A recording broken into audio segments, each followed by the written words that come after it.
L'ordre du jour pour cette seconde session ordinaire de l'Assemblée nationale a été tranché hier. Peu de députés ont assisté à cette réunion. Actuellement, les membres de la Chambre basse semblent apparemment plus impliqués dans la campagne électorale. 22 kilos d'héroïne ont été découverts cet après-midi à l'aéroport d'Ivat sur 2 passagers inscrits sur le vol Kenya Airways en direction de Nairobi. Les personnes inculpées ont été arrêtées et placées en garde-vue. Ce genre de trafic est fréquent à Madagascar.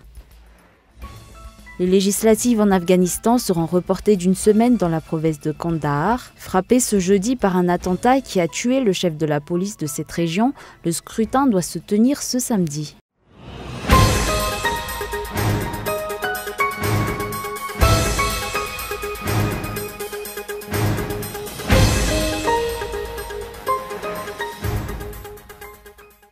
Bonsoir à tous et bienvenue dans cette nouvelle édition du journal en version française sur Cool TV. À la une, l'ordre du jour pour cette seconde session ordinaire de l'Assemblée nationale a été tranché hier. Peu de députés ont assisté à cette réunion et actuellement les membres de la Chambre basse semblent apparemment plus impliqués dans la campagne électorale. Reportage de André Arsan. La deuxième session parlementaire se poursuit au palais de Tsimbazaz malgré le fait que la majorité des députés soit plus impliquée dans la campagne électorale. 40 membres de la Chambre basse sur les 151 ont assisté à la séance plénière hier et ont validé l'ordre du jour qui sera traité au cours de cette session. Le projet de loi relatif au financement entre la République de Madagascar et le Fonds international de développement agricole, le projet de loi relatif au financement de construction de centrales électriques hybrides photovoltaïques entre la République de Madagascar et le gouvernement du Royaume de Belgique et la proposition de loi modifiant et complétant certaines dispositions de la loi portant institution de la Commission nationale indépendante des droits de l'homme ou CNIDH seront les textes examinés au cours de la semaine prochaine. Une réunion des membres du bureau permanent aura lieu la semaine prochaine pour présenter les propositions à adopter. Malgré la période de propagande, l'absence d'une majorité de députés à cette réunion parlementaire soulève tout de même certaines interrogations auprès de l'opinion publique, puisque la principale fonction des membres de la Chambre basse est de voter les lois et non de faire élire un candidat à une élection, malgré le fait que ce soit un de leurs devoirs en tant que politiciens.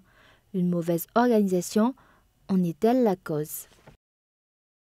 Et aujourd'hui, une rencontre suivie d'un débat entre la Commission électorale nationale indépendante, des représentants de la Haute Cour constitutionnelle, des représentants du gouvernement et 26 candidats à la présidentielle s'est tenu à Nansan, un événement qui n'a pas manqué de surprendre puisque ces 26 candidats réclament l'ajournement, voire l'annulation de l'élection présidentielle. Et pourtant, certains d'entre eux continuent leur campagne électorale et l'opinion publique se demande de ce fait quel est le véritable objectif de ces candidats. Mais également dans l'actualité de ce jour, 22 kilos d'héroïne ont été découverts cet après-midi à l'aéroport d'Ivat sur 2 passagers inscrits sur le vol Kenya Airways en direction de Nairobi. Les personnes inculpées ont été arrêtées et placées en garde à vue. Ce genre de trafic est fréquent à Madagascar. Reportage de Gaëtan Agiensaf. Aujourd'hui, vers 15 h, 2 étrangers ont été arrêtés avec 22 kilos d'héroïne à l'embarquement d'un vol sur la compagnie Kenya Airways en direction de Nairobi. Un départ prévu à 15h30. Il s'agit de 2 Béninois qui ont déclaré ne pas se connaître. Le premier a été détecté avec un paquet suspicieux après passage au scan au cours de la formalité douanière. Un paquet qui s'est avéré contenir de l'héroïne. La même substance a également découvert dans la doublure de sa valise. En tout, 10,395 kilos. Le second, quant à lui, a réussi à passer le premier filtre mais a ensuite été interpellé en raison de ses gestes douteux. De l'héroïne a également été saisie sur lui avec le même mode opératoire que le premier pour le transport de cette drogue. 22 kilos, c'est le poids total de la drogue saisie ce jour. D'après les informations reçues, il s'agit d'un réseau africain. Les réfractaires ont été placés en garde à vue. Actuellement, le cours du gramme d'héroïne est à 160 000 arrières, ce qui signifie que le prix de 22 kilos d'héroïne atteint les milliards. Des stratégies efficaces devraient de ce fait être mises en place pour lutter contre les différents trafics. Les violations de la loi et la corruption facilitent les trafics et les exportations illicites des biens du pays et seule une poignée de personnes en tirent parti. Et les habitants du Fuktan d'Ambuibari Antalmen ont à nouveau tenu une manifestation hier dans la soirée face à la poursuite des remblais illicites effectués sur la zone de recasement d'Ankourjan. Ils exigent que la commune urbaine d'Antananarive et le ministère de l'aménagement du territoire prennent des mesures pour mettre un terme aux travaux. Reportage de Feizou Rafali.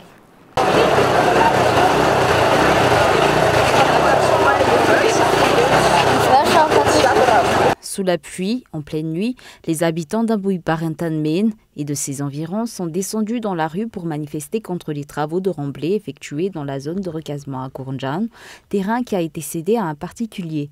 Ces habitants craignent la montée des eaux lors de la saison des pluies. Nous sommes ici parce que le responsable de ces travaux nous a donné rendez-vous alors qu'actuellement il n'est pas présent. Nous demandons à ce qu'un canal soit mis en place pour empêcher la montée des eaux.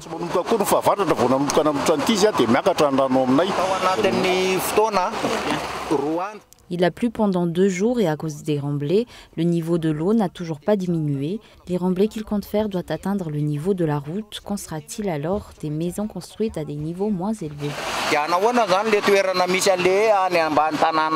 D'autre part, les responsables au niveau du Fuktan ont déclaré qu'une rencontre a déjà eu lieu entre les responsables des travaux de remblai et les responsables au niveau du Fuktan à Kourjan Wanjefan et du Fuktan à Ambuibari Antalmen où les eaux doivent se déverser.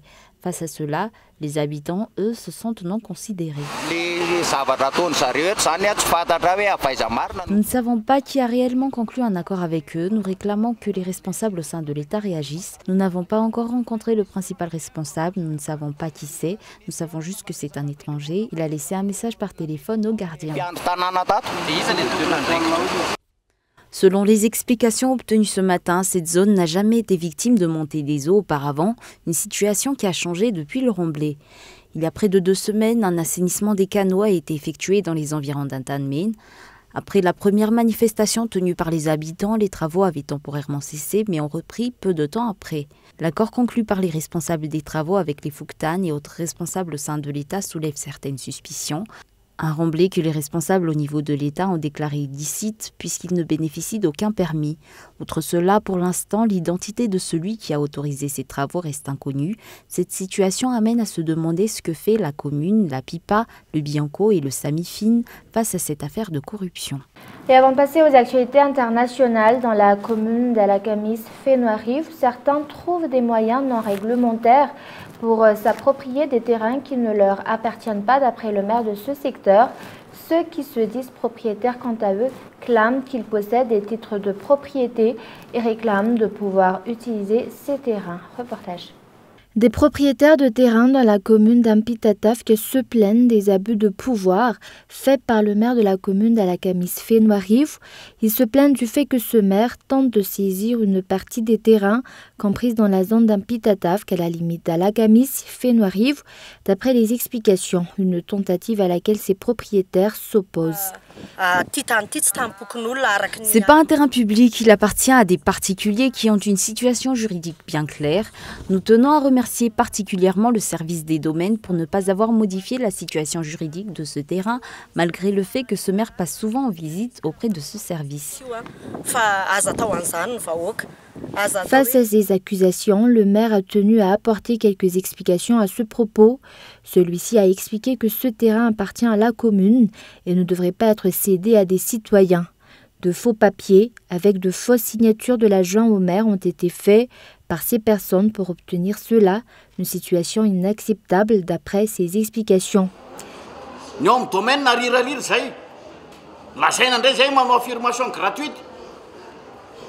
Je lance un appel à tous les responsables concernés au sein de l'État, au service des domaines. On dit que nous faisons une affirmation gratuite. Ce n'est pas le cas. En 2013, le cachet et la signature de l'adjoint au maire ont été falsifiés. Le responsable a disparu et les enquêtes ont été suspendues. Aujourd'hui, la commune porte plainte.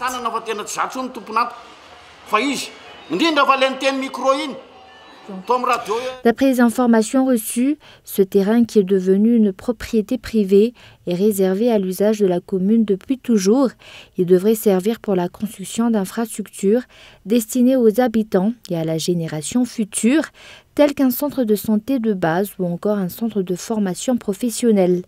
Ainsi, le maire a déclaré qu'une plainte allait être déposée et que les résultats de l'enquête effectuée par le bureau indépendant, qui a également reçu une plainte, sont actuellement attendus. Et place maintenant aux actualités internationales. Les législatives en Afghanistan seront reportées d'une semaine dans la province de Kandahar, frappée ce jeudi par un attentat qui a tué le chef de la police de cette région. Le scrutin doit se tenir ce samedi. Reportage de France 24. Ce sont les dernières images de lui vivant. Voici Abdul Razik, le puissant chef de la police de Kandahar. On le voit ici participer à la réunion de sécurité pré-élection en compagnie de Scott Miller, le commandant des forces de l'OTAN en Afghanistan. Alors que les débats touchent à leur fin, le garde du corps du gouverneur de la province ouvre le feu. Abdul Razik reçoit plusieurs balles dans le dos et meurt sur le coup, tout comme le chef des services de renseignement de Kandahar. Plusieurs hauts dignitaires sont blessés. Une fusillade dont a réchappé le général américain, lui dont les propos quelques minutes plus tôt se sont avérés prémonitoires. Nous savons qu'il va y avoir de la violence, mais je suis très confiant que vos forces sont prêtes pour cette élection. Nous allons fournir le soutien demandé, mais je tiens à souligner que vos forces de sécurité ont fait tout le travail pour se préparer à ces élections. Ce vendredi, dans les rues de Kaboul, Scott Miller est allé apporter son soutien aux forces de sécurité afghanes, l'occasion pour lui de revenir sur cette attaque. Je tiens tout d'abord à exprimer mes condoléances au peuple afghan pour les pertes subies à Kandahar. Mais ce qui s'est passé là-bas a été une attaque contre les forces de sécurité. Je ne pense pas que j'étais la cible. Une attaque alors que se tiennent ce samedi des élections législatives cruciales pour l'avenir du pays. Elle a été revendiquée par les talibans, eux qui ont multiplié les attentats ces derniers mois et dont l'objectif est de faire dérailler le processus électoral. Paris est gagné pour eux à Kandahar, où le scrutin est reporté d'une semaine. Une nouvelle caravane de migrants en Amérique du Sud. Des milliers de personnes venant du Honduras se massent à la frontière entre le Guatemala et le Mexique. Reportage. Deuxième caravane de ce type qui traverse le pays en direction des États-Unis cette année. La première avait fait l'objet d'un accompagnement relativement bienveillant des autorités mexicaines vers la frontière sans réelle tentative de les freiner. Cette fois-ci, c'est plus compliqué. En fait, il faut comprendre qu'on est en transition entre deux administrations qui envoient des signaux un peu contradictoires sur ce thème. D'un côté, il y a le président sortant, Enrique Peña Nieto, qui a martelé qu'aucun migrant ne pourra rentrer au Mexique sans avoir des papiers et un visa en règle. Il vient d'envoyer à la frontière avec le Guatemala 400 policiers fédéraux en renfort pour freiner l'entrée des migrants, ainsi que près de 250 agents des douanes pour réaliser les processus administratifs des demandeurs d'asile. Enfin, il a demandé aussi l'appui de l'Agence des Nations Unies pour les réfugiés. Et d'un autre côté, il y a le prochain président, Andrés Manuel López Obrador, qui prendra ses fonctions le 1er décembre. Et lui, c'est un message différent qui marquera peut-être l'attitude qu'aura le Mexique face à ce thème pendant les 6 prochaines années. Nous allons vous aider, nous allons vous fournir des refuges et des visas de travail. C'est une politique qui pourra peut-être contenir l'entrée des migrants dans une certaine mesure aux États-Unis grâce à des possibilités pour ceux qui fuient la violence des gangs en Amérique centrale de reconstruire une vie au Mexique plutôt qu'aux États-Unis. Et avant de se quitter, je rappelle les grands points de ce journal. L'ordre du jour pour cette seconde session ordinaire de l'Assemblée nationale a été tranché hier. Peu de députés ont assisté à cette réunion et actuellement les membres de la Chambre basse semblent apparemment plus impliqués dans la campagne électorale. 22 kilos d'héroïne ont été découverts cet après-midi à l'aéroport d'Ivat sur 2 passagers inscrits sur le vol de Kenya Airways en direction de Nairobi. Les personnes inculpées ont été arrêtées et placées en garde à vue et ce genre de trafic est fréquent à Madagascar. Et les législatives en Afghanistan seront reportées d'une semaine dans la province de Kandahar, frappée ce jeudi par un attentat qui a tué le chef de la police de cette région. Le scrutin doit se tenir ce samedi. Et voilà, c'est la fin de ce journal. Merci de votre fidélité.